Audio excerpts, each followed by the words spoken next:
satu tokoh besar yang merupakan tokoh madhab Syafi'i yang didirikan oleh Al-Imam Asy-Syafi'i rahimahullahu ta'ala. Siapa sebenarnya sosok Imam Syafi'i rahimahullahu ta'ala ini? Imam Syafi'i ini ada kemiripan dengan beberapa imam yang lainnya.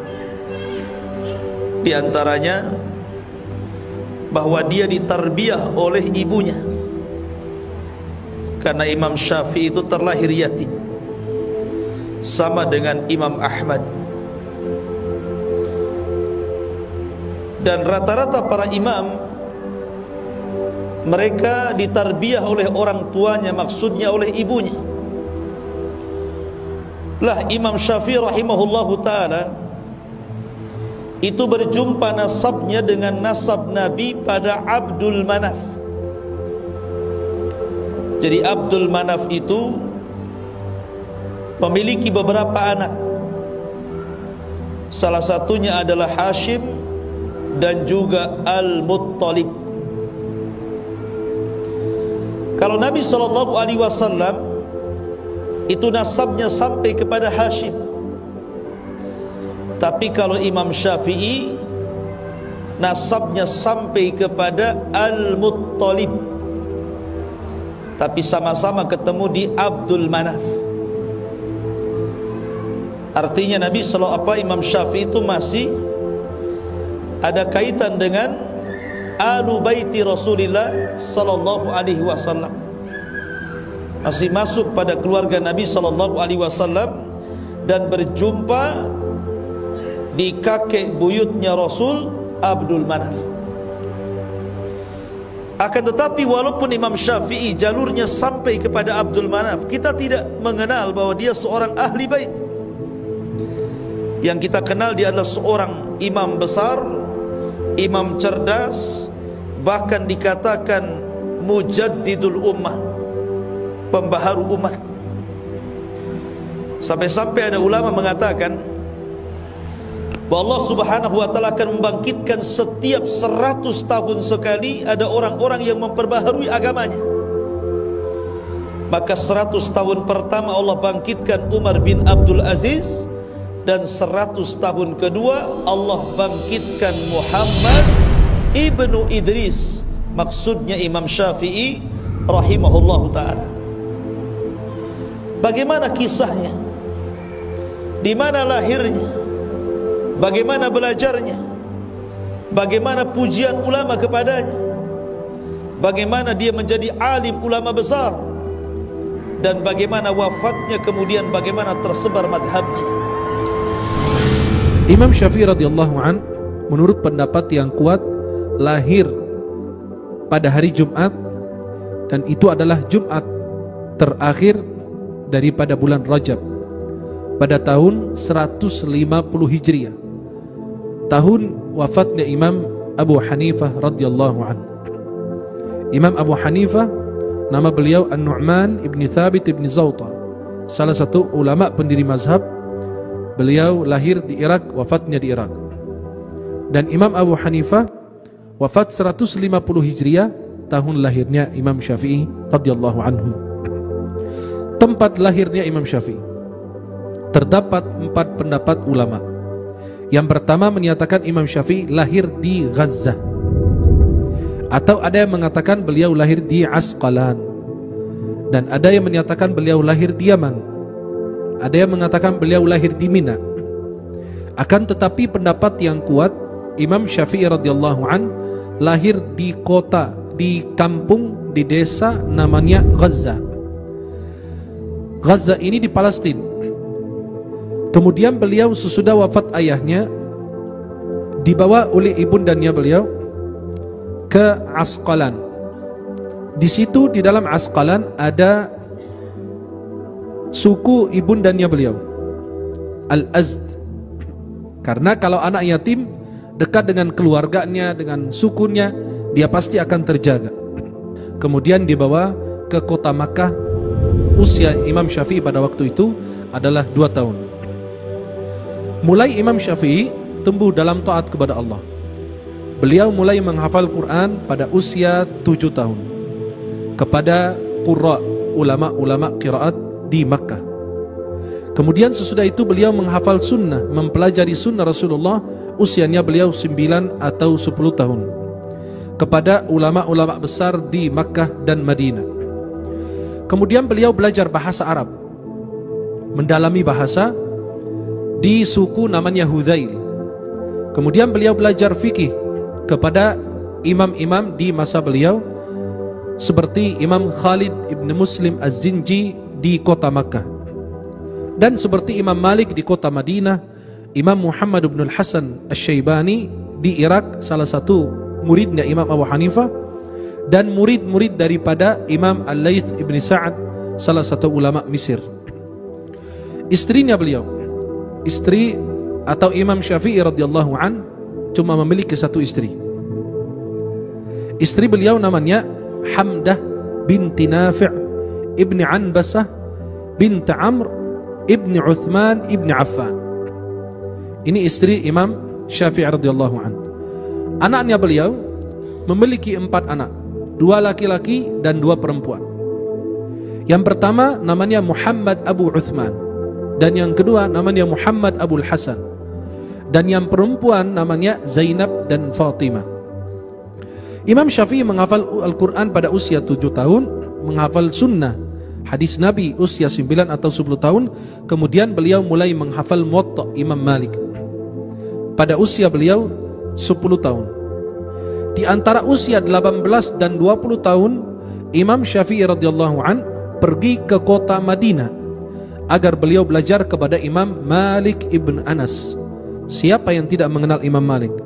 Ya, Imam Malik Imam Darul Hijrah, sampai dikatakan la yufta wa Malik fil Madinah. Jangan ada yang sekali-sekali berani berfatwa sedangkan Imam Malik hidup di kota Madinah. Saking luas ilmunya Imam Malik, saking mengagungkan hadis Rasulullah SAW, tidak pernah beliau di dalam kendaraan.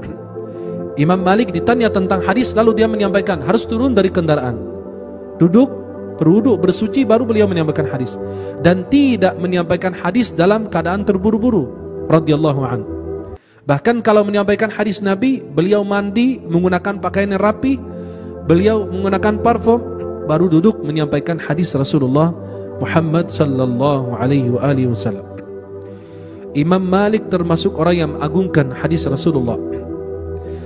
Kemudian Imam Syafi'i mengatakan, saya sengaja meminjam kitab Al-Muwatta karangan Imam Malik. Ada kitab tentang hadis dan sekaligus kitab fikih dalam mazhab Maliki. Kata Imam Syafi'i apa? Karena Imam Syafi'i anak yatim, tidak memiliki uang untuk beli kitab dan lain sebagainya, maka beliau mengatakan, aku pinjam kitab Muwatta Imam Malik dari seseorang dari kota Makkah, lalu aku menghafalnya dalam waktu 9 malam. 9 malam sudah hafal kitab. Dan dia mengatakan apa? Semoga Allah memperbaiki urusanmu. Aku ini orang matlabi dari Bani Abdul Muttalib. Dia kasih tahu bahwa nasab saya bersambung dengan Rasulullah. Dilihat beberapa saat oleh Imam Malik. Kemudian beliau bilang apa? Masmuka, siapa namamu? Qultu Muhammad, nama saya Muhammad. Bertakwalah kepada Allah wahai Muhammad, dan jauhi maksiat, karena engkau akan mendapatkan posisi dalam agama yang bagus. Pertama kali dilihat, nampak langsung. Thumma qala na'am wa karamah. Kemudian nanti kamu akan mendapatkan kemuliaan apabila esok hari kamu datang dan bawa orang yang membacakan kitab untukmu. Kata Imam Syafi'i apa? Aku yang baca nanti. Kemudian Imam Syafi'i esok hari datang dan dia mulai aqra zahiral kitab wal kitabu fi yadi. Imam Syafi'i baca sambil tutup kitabnya, bacain hadisnya. Loh, terus Imam Syafi'i membaca, kemudian Imam Malik bilang apa? Terus tambahin, terus tambah. Dan diselesaikan dibaca dalam beberapa hari. Kemudian Imam Syafi'i menetap di kota Madinah belajar kepada Imam Malik. Dan Imam Malik wafat pada tahun 179 Hijriah. Dan usia Imam Syafi'i pada waktu itu 29 tahun. Sesudah wafat Imam Malik, Imam Syafi'i kembali ke Makkah, belajar lagi. Kemudian beliau rihlah, lakukan perjalanan ke Yaman, negeri Yaman. Kemudian beliau belajar di Yaman kepada Mutarrif ibn Mazin as-San'ani dari Amr bin Abi Salamah, sahabatnya, imam besar namanya Imam Al-Auza'i di negeri Syam. Dan dari Yahya ibn Hassan, sahabatnya Al-Layth bin Sa'ad, imam Mesir, imam orang-orang Mesir waktu itu, salah satu ulama faqih. Kemudian beliau pergi rihlah ke Irak. Dikirim ke Irak. Apa kata ibunya? Nak, berangkatlah kau menuntut ilmu jihad di jalan Allah. Kita ketemu nanti di akhirat saja. Imam Syafi'i ke Madinah lalu berangkat ke Irak. Di Irak tuh Imam Syafi'i bukan setahun 2 tahun, karena takut pulang ke rumah nggak berani, karena belum dipanggil sama ibunya. Di Irak menjadi orang alim besar, sehingga setiap rombongan dari Irak haji, ibunya Imam Syafi'i datang ikut haji juga. Suatu ketika ada halaqah besar di Masjidil Haram, ada seorang alim besar dari Irak sebentar-sebentar berkata, qala Muhammad bin Idris Asy-Syafi'i, qala Muhammad bin Idris, berkata Muhammad bin Idris Asy-Syafi'i. Ibunya Imam Syafi'i itu bingung, siapa Muhammad bin Idris itu? Akhirnya ditanya, ya Syekh, siapa Muhammad bin Idris Asy-Syafi'i? Sang Syekh dengan penuh kebanggaan, dia adalah guruku, seorang alim yang ada di Irak, asalnya dari Mekah ini. Ibunya kaget, ketahuilah ya Syekh, Muhammad bin Idris Asy-Syafi'i adalah anakku. Akhirnya dihormati ibunya Imam Syafi'i. Terus apa pesanmu untuk Syafi'i? Pesanku untuk Syafi'i, kalau memang Syafi'i pengen pulang, Syafi'i boleh pulang. Baru disampaikan kepada Imam Syafi'i bahwasanya Syafi'i boleh pulang. Dulu janjinya ketemu di akhirat. Artinya sudah tidak harapan ketemu di dunia, kayak gitu. Akhirnya disampaikan kepada Imam Syafi'i, langsung bergegas Imam Syafi'i pulang. Karena Imam Syafi'i itu kiai gede, sehingga syairnya Imam Syafi'i itu kalau dibawa ke Mekah langsung tersebar ke penjuru dunia. Akhirnya Imam Syafi'i waktu mau berangkat pulang, orang-orang yang sudah mencintai Imam Syafi'i memberikan kekayaannya. Ada yang ngasih 3 onta, 1 onta. Ini bayangkan se-Irak. Jadi Imam Syafi'i punya ratusan onta pulang, dengan isinya sekaligus di punggungnya onta. Imam Syafi'i bingung, dikawal oleh beberapa santrinya ngikuti Imam Syafi'i. Jadi Imam Syafi'i pulang dengan kekayaan. Lihat, carinya rizki, carinya duit, carinya ilmu, tapi pulang dikasih kekayaan. Sampai di batas kota Mekah, Imam Syafi'i menyuruh santrinya untuk mengetuk pintu ibunya agar memberikan kabar bahwasanya Imam Syafi'i sudah dekat. Dan memang begitu disunnahkan, kalau kita mau pulang itu kita memberikan kabar agar yang di rumah mempersiapkan, jangan bikin kejutan. Memberi kabar.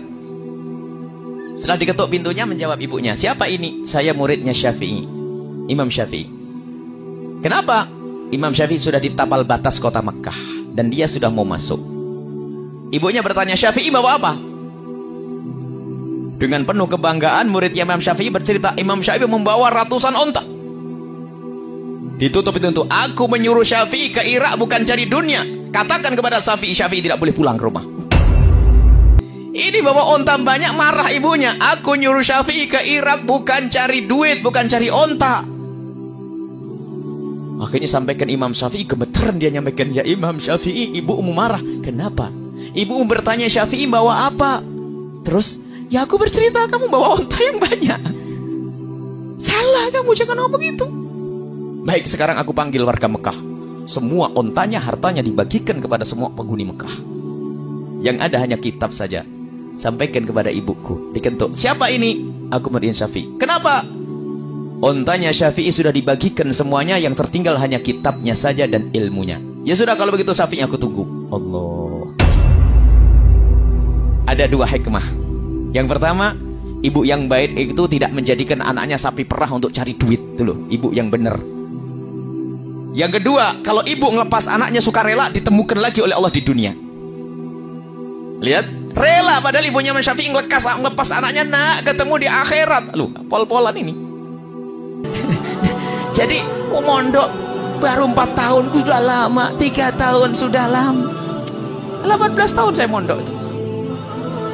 Jadi ternyata tidak ada yang kurang. Imam Syafi'i, ibunya Imam Syafi'i melepas anaknya karena Allah, dikembalikan lagi oleh Allah. Kalau ibu melepas karena Allah, bakal dikembalikan, bakal dipertemukan di dunia dan di akhirat.